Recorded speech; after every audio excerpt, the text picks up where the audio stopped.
أهلا بيكم في فيديو جديد. مين لسه ما عملش زينة رمضان؟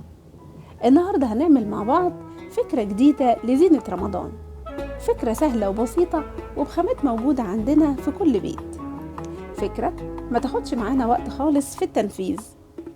يلا مع بعض على طول على الفيديو علشان نعرف الخامات اللي هنستخدمها ونعرف كمان كل تفاصيل الشغل. يلا بينا.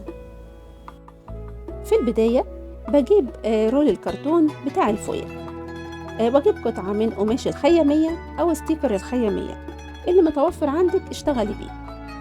هغلف بقى الرول دوت بقطعة القماش، هحط الشمع زي ما احنا شايفين كده وهلزقه على طرف القماش الأول، وبعدين هبتدي ألف القماش على الرول كويس، وهاجي عند طرف القماش الناحية التانية وهبتدي اني احط شمع برضو زي ما احنا شايفين كده، وهدوس عليه كويس علشان اتأكد انه لزق. هاجي بقى عند طرف الرول واعمل فتحات في القماش زي ما احنا شايفين كده علشان اقدر الزقه جوه الرول. هحط شمع جوه وبعدين الزق القماش. تمام، هعمل نفس الطريقة دي الناحية التانية في الرول اهو. هعمل فتحات زي ما احنا شايفين وهبتدي احط لزق جوه الرول وادخل القماش بالشكل ده. تمام كده، وده هيبقى شكله من الطرفين. هقص بقى بالكرتون الاشكال اللي احنا شايفينها دي عبارة عن فانوس وهلال ونجمة، وهغلفهم بالخيامية وبعدين همشي عليهم بشريط التزيين زي ما احنا شايفين كده. بحط الشمع على الحرف بالظبط وما احط الشمع كتير علشان برضو الشكل في النهاية يبقى كويس. تمام، واتأكد ان انا لزقت الطرف كويس بالمنظر ده. هجيب برضو النجمة وهغلفها. خلي بالي وانا بلزق اني احافظ على الشكل الخارجي للكرتونة بتاعتي او للشكل بتاعي. هعمل زوايا وانا ماشية. تمام كده زي ما احنا شايفين. الطرف الاخير بقى هقصه واتأكد انه لزق كويس. تمام، دلوقتي هنزين الهلال.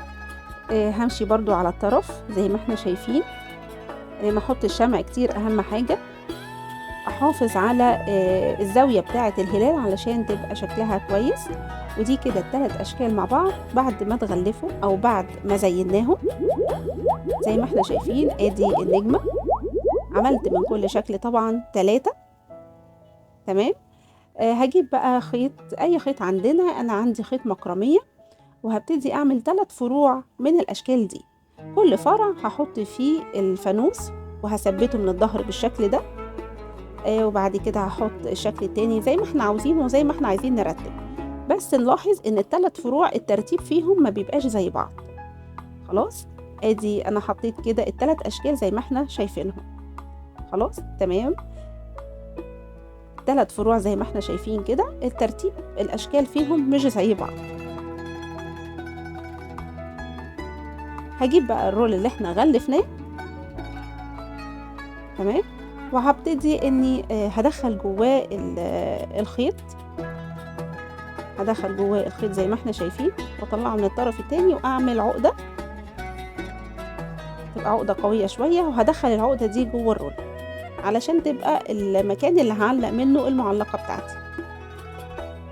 هجيب بقى الفروع بتاعتنا اللي احنا عملناها وهبتدي اني اثبتها على الرول زي ما احنا شايفين، طبعا بمسدس الشمع. ومكان ما انا هثبت هجيب شريط التزيين وهلزقه على الرول بالشكل اللي احنا شايفينه ده. وده الشكل النهائي لفكرة النهاردة، شكلها جميل ومبهجة جدا. انا كمان جبت فرع من الزينة او فرع اضاءة وحطيته على الرول من فوق زي ما احنا شايفين كده، فدالها شكل مختلف. ايه رأيكم؟ يا رب يكون فكرة النهاردة عجبتكم وتكون سهلة عليكم في التنفيذ.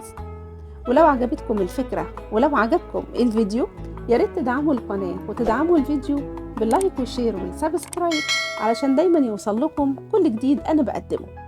وإن شاء الله نتقابل مع بعض تاني في أفكار تانية كتير. شكرا، والسلام عليكم ورحمة الله وبركاته.